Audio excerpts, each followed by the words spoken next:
As anticipated, my 7820X review video was highly polarizing. From you guys agreeing with me that Ryzen 7 is a better value, to you guys telling me that I'm an idiot because I won't advocate that Intel is clearly the better choice, to some of you guys calling me out for not doing things that I clearly did in the video on either side of the coin. Why didn't you overclock the Ryzen? Why did you hamper the 7820X? A lot of the comments were good and constructive. Most were respectful. And some of you, jeez, can you please learn to insult people's ideas and not the people themselves?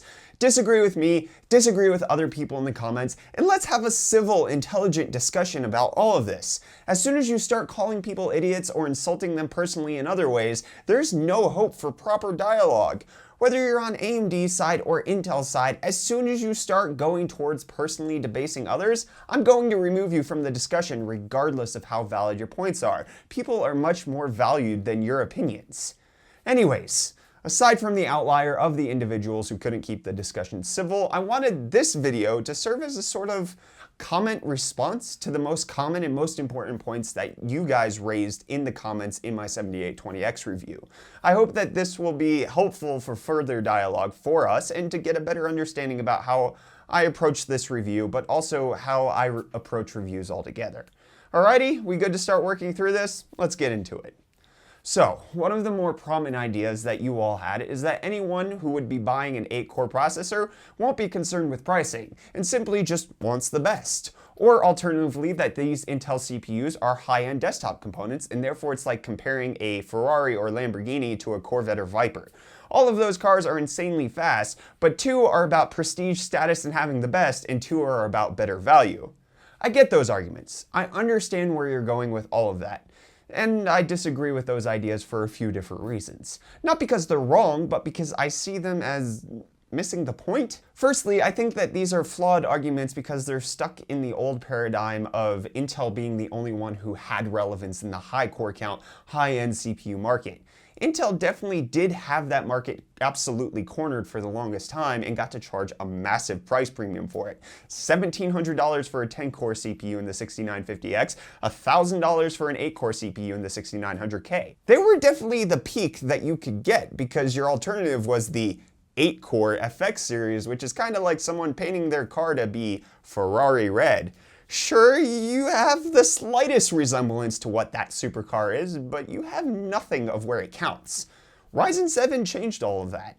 These are actual 8-core 16-thread CPUs that can keep up with Intel's HEDT. If you look at my results, the 1700's overclock to 4 GHz performance is better in many instances than the stock performance of the 7820X, which means it can absolutely keep up with Intel's side within a decent amount of percentage points. Again, that doesn't make AMD better than Intel, but it means that they're in the same category now. I won't at all try to take Intel's victory away from them though. They've created an excellent 8-core processor, the best on the market in fact, but as many of you highlighted in the comments, how many of us actually need or can afford the best? Sure, we'd all want it, but there comes a point where it becomes incredibly impractical. Sure, I get that you'd liken it to Ferrari versus Corvette. Corvette is the poor man's version of a supercar. Ferraris are some of the fastest cars on the road, and they demand a high price because of it. But at the same time, while they're faster, the reason they cost so much isn't their speed, it's the prestige and branding that goes along with them. There's faster cars you can build for much less than $1 million. Go down your local drag strip anytime there's a race, and you'll see the most unassuming cars putting up numbers that are far faster than any production car that's out there. Brett, why are you talking so much about cars? Because the notion that Intel is anything like Ferrari is a misplaced idea in my eyes. I don't think they've earned the right to really be placed that far above AMD in terms of what their value is as a brand itself. In my eyes, processors are tools, an object that is used to accomplish a means to an end, not some status symbol. Intel definitely has the fastest processors on the market, but as soon as the cost to benefit scale tips past what others are offering in terms of speed, then it becomes an overpriced tool in my eyes. I won't pay extra money past what it's worth just because it's an Intel CPU. And that's the same argument I would use for AMD as well. The Ryzen 7 1800X is a stupid CPU and either shouldn't exist or should just be about $50 more than the Ryzen 7 1700, not 50% more. Any comment about how Intel is better in comparison to the 1800X is definitely right. The 1800X is a bad value and you should take Intel's HED chip over it. But with a tool, with any tool, AMD or Intel, I will pay what it's worth. And sometimes, like last year, when Ryzen didn't exist, you have to pay a price premium because it's your only option. But that's no longer the case.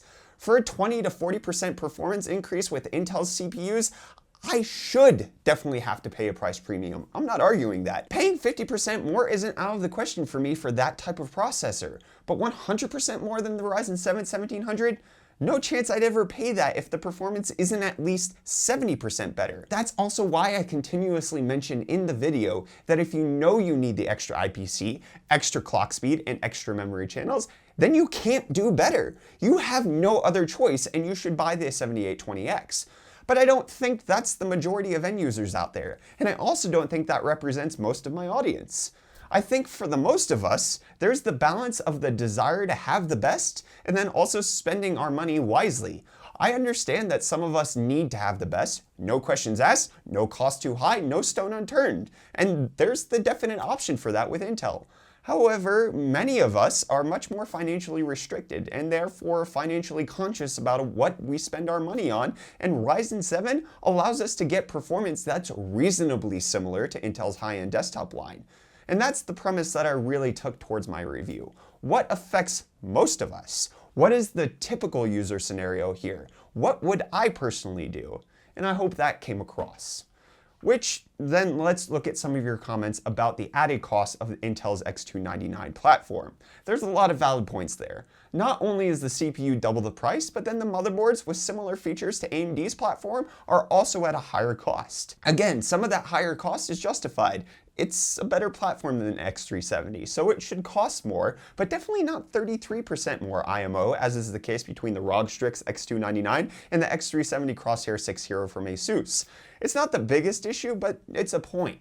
However, then there's also the issue that these Intel X series CPUs have a much higher TDP and therefore need better cooling. One of the things that I didn't really focus on with my review video is that while the 7820X is being cooled with a 240mm AIO and even overheated then at 4.5 GHz, I had the 1700 just being cooled by the stock AMD cooler that came with the chip, even at its max 4 GHz overclock. Again, not to say that buying a 240mm AIO is an unwarranted cost. And if you're spending $600 on a CPU, spending the extra money on a CPU cooler isn't out of the question or unreasonable, just a point that I wanted to raise that I didn't mention in the video. Stock cooler versus 240mm AIO. But then there's also the issue that in order to even get the max performance out of the 7820X, you likely need to delid the CPU and replace the thermal interface material, which is pretty frustrating of Intel to do. Give us a CPU that can't even perform as well as it should out of the box. That isn't to say that it isn't great as it already exists, but the fact that you would have to void your warranty in order to properly achieve what this powerful CPU is capable of, that's a bit dodgy by Intel if you ask me. Why can't I hit 5 GHz with the stock TIM? Obviously, you don't have to delid and replace, but if we're really calling this high-end desktop, I don't like that Intel is pulling the same TIM move here as they did with the traditional desktop Kaby Lake CPUs. Then, many of you kept on talking about AMD's high-end desktop CPUs that are coming up. That is Threadripper. I really get where everyone is coming from on this, but I really don't like talking about things that haven't happened yet in order to justify my current arguments, although I can't say that I haven't ever done that before. Do I think that Threadripper will be a better choice than Intel? If you need a cheaper, high core count CPU, sure. But I also don't think it will match Intel's IPC or their performance, as much as I kind of hope it will. I think Threadripper will do the same thing that Ryzen 7 did. Disrupt the market with a really great value CPU that has a high performance to cost ratio. I still think Intel will be king of performance, but I don't think they'll be holding on to as much market share as they are now. But again, that's all speculation right now. Sure, we could extrapolate some details from their EPYC server lineup, but we really won't know how to compare AMD's high-end desktop to Intel's until Threadripper actually does get here in a few months. Then some of you questioned my gaming performance test for fairness on the side of Intel. I overclocked the snot out of my 1700, but according to some of you, I downclocked the 7820X. I understand why that sentiment exists, and I get your point, but I'll explain why I did it. First off, I'd like to address that setting the 7820X to 4 GHz is not a downclock or limiting its performance from stock. Quite the opposite. I get that the turbo boost clock of the CPU is higher than that, 4.3 GHz on up to 2 cores, and that the turbo boost when all cores are active goes up to 4 GHz. That sounds like the CPU ships at 4 GHz default, and technically that's true.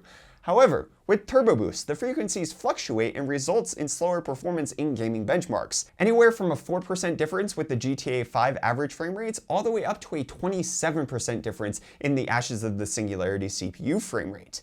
I get that you think that I'm downclocking the CPU since it's not hitting 4.3 GHz on any of the cores, but I can assure you that it resulted in higher performance in every single one of my benchmarks.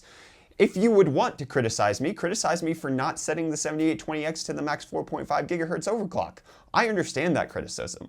My point with the testing was to see how well they perform at the same settings, not necessarily how to get each one to its peak game settings. I thought that if I overclocked the CPU core on the 7820X higher on Intel side, then I'd have to compensate with RAM speeds on AMD side and put it up higher since Ryzen games better with much faster DRAM frequencies. I didn't want to try to get into a match where I'm tweaking the Intel platform to go as high as it can with its limitations, and then I also didn't want to do the same with AMD since it's limited on core frequency, but then it can do a lot more with other stuff.